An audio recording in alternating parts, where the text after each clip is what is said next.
Let's talk about chaturangas today. So Yes.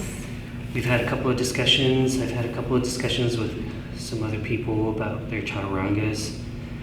There's a lot of different variations and things that I've heard about what people think it is, what people are doing. So let's get your take on the correct or the proper chaturanga. Well, so first off, I think a lot of people feel like they have to look a certain way in the chaturanga, and it's also kind of controversial as to whether someone should be doing a chaturanga or just take it out completely in a yoga practice. My view on chaturanga is that if it's done correctly and you're engaging all the areas of the body that should be engaged to be safe, it is one of the best strength building poses in yoga, just kind of whole body work.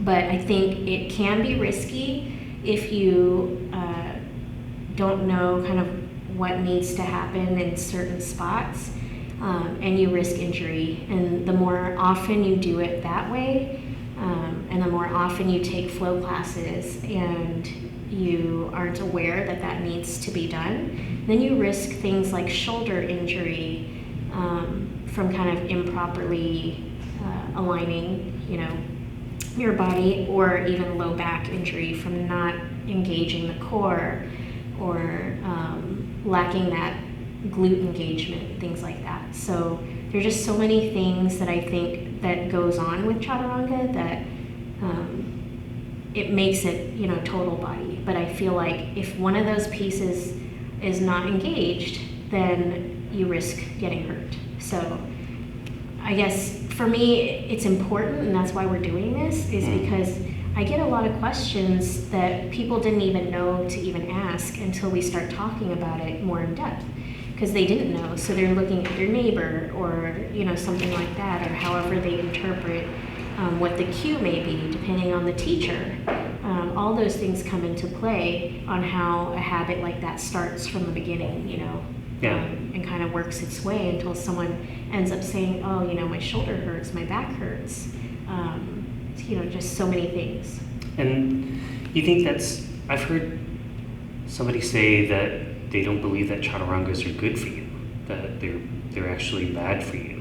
I mean, I agree that they are not good for you if they're not done properly. Yes. And then if you repetitively do that improperly, absolutely should not be done. Like, you can build up to it, which we can talk about a couple of things to kind of build up to that and build the strength to get there. And really all it is with yoga, I think, is finding the position, the modification if you need, that still gets you to engage what needs to be engaged. That's where you should be at that moment. And your body's different, feels different, each time. Maybe you're working with some other kind of injury, so you kind of got to back off a little bit. But wherever your body is, you meet your body at that spot and then figure out how to engage what needs to be for you to do that pose and feel what needs to be felt. So what are the key points to making sure that your chaturanga is done properly? Well, so first, I think let's start with kind of looking at a plank, okay? Because that's where it all kind of begins. So, with plank, you want your shoulders to be lined up over your wrists, right? And hand placement is important too. I talk a lot about this because the hands for plank are like your feet when you're standing. They are the foundation of where it all begins. So you want to make sure that your hands are placed properly as well. So I always like to tell people in class to spread your fingers wide and have your pointer fingers pointed forward. And the reason why I do this, because sometimes people will place their hands wherever and they're turned inward. When you turn them inward, I'm going to turn my body this way a little bit so people can see. When you turn your fingers inward, your elbows come out. So you want to think about pointer fingers forward, then your triceps are wrapped under, and then everything's nice and in line. Okay, so pointed fingers pointing directly forward. You're kind of rotating your elbows inward towards your ribs. Yes. So once you do this, you'll see your elbow creases pointed forward. And whichever position you may be in, you want to make sure you're never completely locking out your arms. It's just, in general, it's not a safe practice to lock out your joints and bear weight on them. So you want to keep like a micro bend in your elbows so that you're really working what needs to be worked. You're engaging through the shoulder, right? And then you want to really press down through the knuckle pads of your hands so that you're not bearing all that weight on your wrist.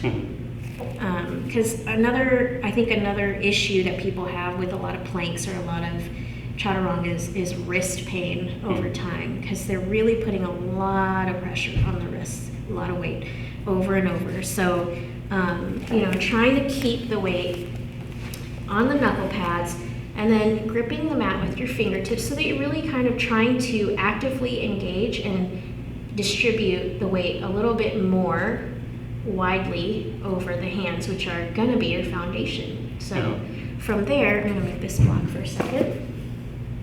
So from there, you've got your hands placed. And then you're wrapping your triceps under, and there should be about shoulder distance apart between the hands, right?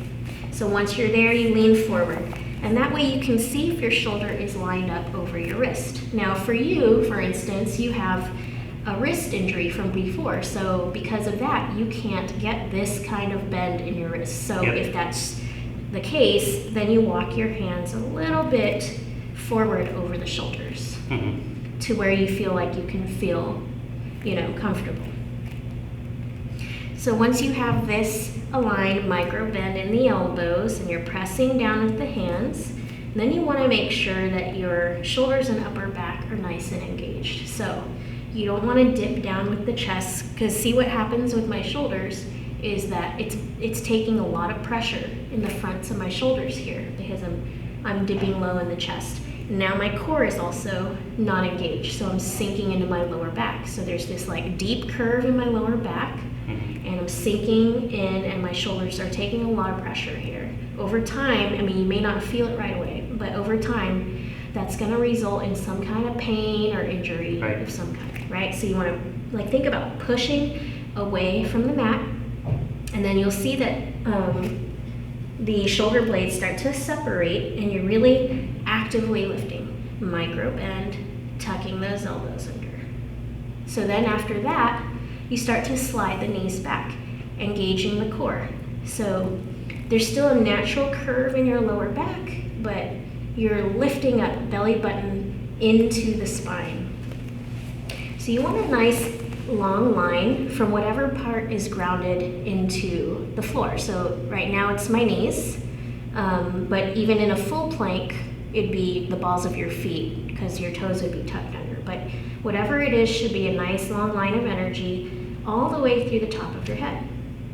So I'm not crunched in looking down. I'm not, cranking my chin up to the sky. Just a nice neutral gaze.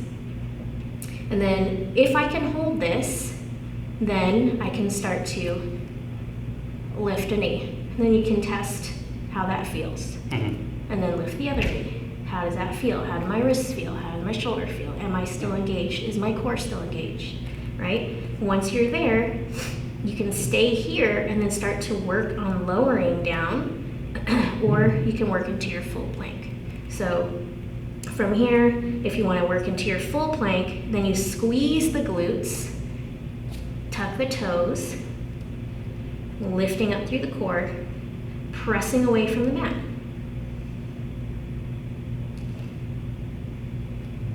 So that's just to get to the plank, which is how you'll initially try and start with the chaturanga. Okay. What if you feel like a student is not ready for a chaturanga, or their strength is just not quite there yet? What's a modification that they can do to build up to doing that? Because it sounds like you don't believe everybody should be doing a chaturanga right now because there's an injury risk there, right? Right. So for some of us that we need to work to get to that point, what can we start off with? Or what position can we do? Or what kind of things, modifications can we include in there, and then kind of work up so that we can work up to that? Well, you can, the option is there to start from your knees, right?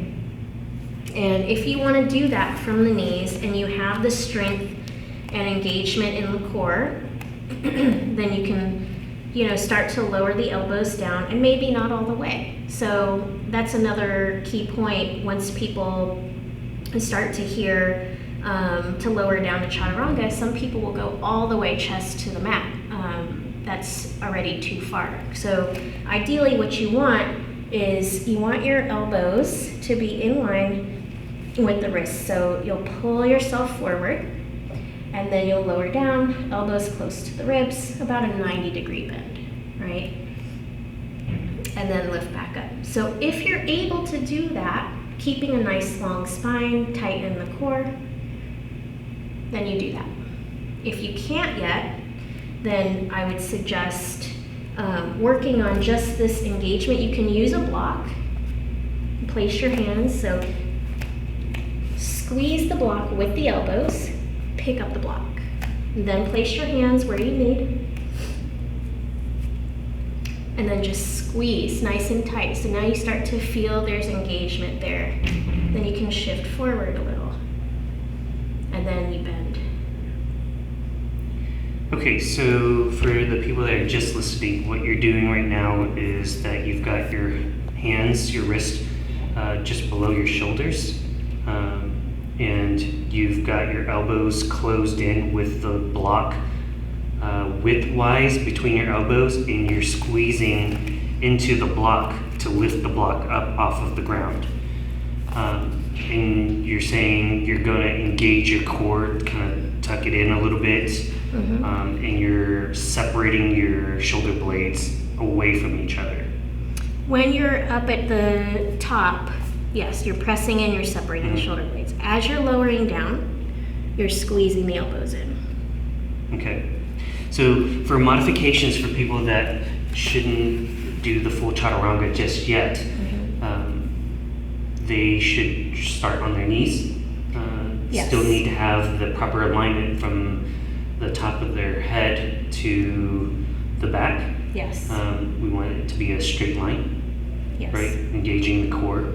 And if they're not ready yet, they could do just a micro bend in their elbows and then push all the way back up. Right. On a proper chaturanga, we're going all the way to a 90-degree bend in your elbow, correct? Yeah, just about that. Nothing further. So, like I said, sometimes you'll see people go too far down, and then again that stresses the shoulder if you go all the way, and then you have to push all the way back up. So it's about halfway, and your elbows are nice and, kind of close, wrapped in, and then you come back.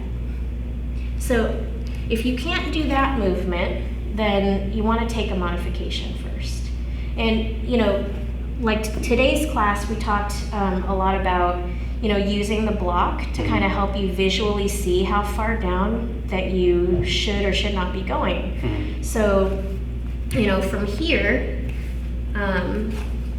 you place your hands and you shift forward a little bit, and then you start to lower down, squeezing, and then you lower. So if your chest touches the block, you've gone too far, right? And then also, the gaze should be slightly forward as you're lowering down. So the other thing that I've noticed in class a lot of times with folks is, they'll either turn their gaze down to the mat to do it, or sometimes, they might be looking around at somebody else or lifting too far forward. So if you lift it too far forward, you're arching in your back. If you're looking down, sometimes you lower far more than you should. So just a slight gaze forward, wrapping those triceps under, and then slowly lower down. Okay, so for people that are working on their chaturanga, it would be good to grab a block and just kind of put it there, give you a sense of how far you're going down. I think so. I mean, play around with it. You know, we have blocks always available in class.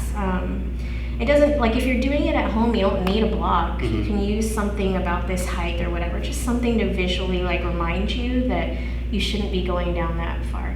You could even, if you feel like your core is the issue and you're dipping your hips towards the mat so that you're stressing your lower back, because if you notice that lower back pain is the issue when you do a lot of flow classes, then put it underneath your hips, right? Instead of under your chest. And that way, as you're going down, you know you're not supposed to go too far, because once you start to dip your hips down and you touch that block, you know you're leading with your hips. So that's another one for people that experience low back pain. Yeah. So we talked about placement of the hands, what you're doing with your shoulders, with your back. So let's talk about lower back, because I've heard some people say chaturangas are bad for your lower back. So what's the proper placement or position for your lower back? So the spine has a natural curve in it, right? So it's going to be kind of like this. But you want to hug that belly button in towards the spine. It's just this idea of engaging your core. You can think of it in many different ways, but that's probably the most common and most helpful for people to really like hug in nice and tight. So you still keep that natural curve of the spine, but you're protecting your lower back because you're engaging. So show us a negative demonstration of what you typically see when somebody's doing it wrong for their lower back. A negative demonstration. Okay, so don't do this, but this is sometimes what I'll see. So maybe everything else is right, and then they start to do this. Okay, so talk about what's happening right now. This is the negative demonstration so that people can listen. The glutes aren't engaged, the hips are dipping low, and the lower back is taking a lot of weight and pressure, right? So what you want is to squeeze the glutes, lifting up, using the core, nice and tight, and then you lower down. So it still should be a nice line between your gaze all the way through the heels. Okay, good.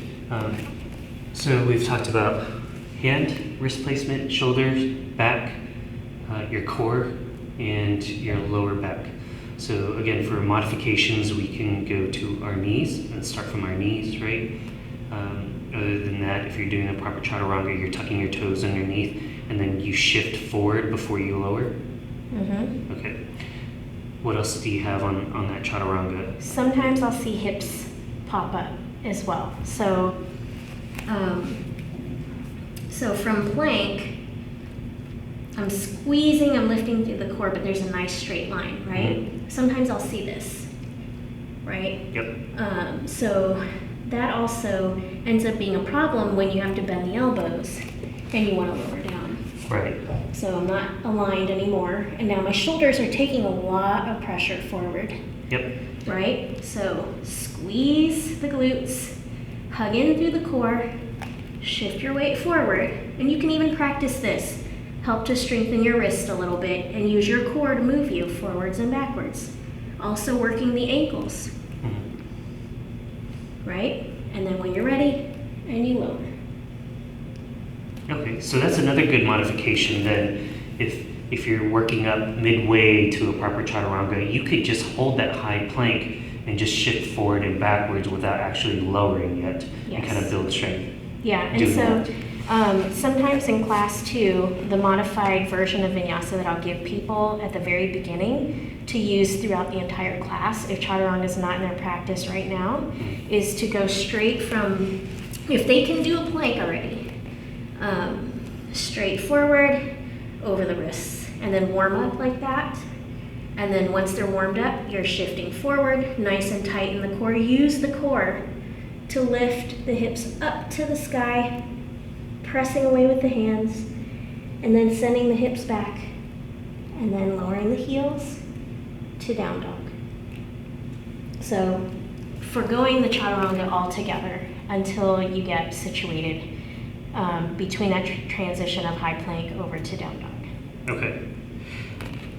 that really helped me.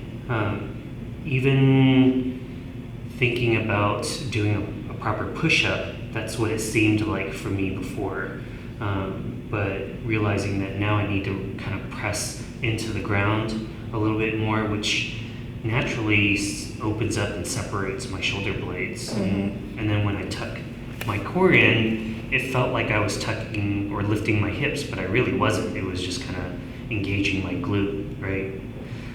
That's good. Those are good modifications, I think, and that really helped me to change my chaturanga. Even though I have other modifications because of my wrists, I think we've had a couple of other members also have wrist issues. Yeah. They can really benefit from doing some of those too. Because my wrist doesn't flex all the way, I actually move my hands just over my shoulders a little bit, and I keep a bigger bend in my elbows. Mm-hmm. That way it doesn't bend my wrist all the way. Yes. So for me, when I do the chaturanga, I'm already bent. So I do a very slight micro bend so that my elbows just come down a little bit, and then I press, and I don't press all the way back up. So any of us that have these wrist issues, that's another good modification for us. Yes, that's right. Let's summarize chaturangas. Okay. Chaturangas can be one of the best exercises or parts of the exercise for you, right? I mean, it builds a lot of strength in ways, like total body strength in ways that I think other yoga poses don't hit. But because of that, there's just so much going on, so much engagement that needs to happen, that it's always good to build up to it. You know, if you don't have all of that engagement yet, just understand it's a process and it's a journey to get there, right? So you want to make sure that you're engaging through the shoulders, the back, the core, the glutes, you know, and that you're, you know, being mindful of how much weight your wrists are bearing in there as well. And then, you know, making sure you're not cranking your head and, you know, cranking your neck in the process.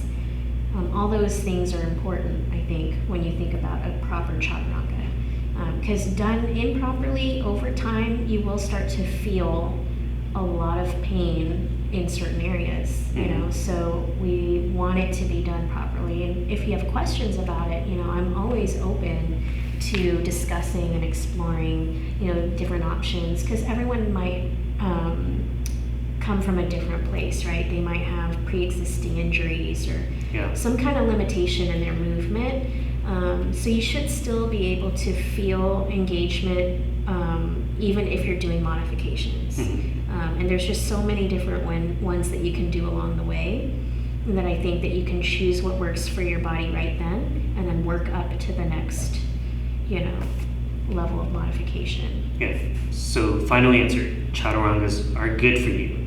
I like them. If done properly. Right. Yep. Yes. So I think that's the key point there, if done properly. So we want to make sure that everybody is hearing what you're saying, is that if you can't do the chaturanga properly yet, let's do some modifications. Let's add some modifications in and work up to it, right? Yeah. Nobody has to do everything and look Instagram perfect, right? That's not what we're here for. Exactly. So make modifications, slowly build up to it. Everybody's own practice, and everybody will get whatever they put into it, right?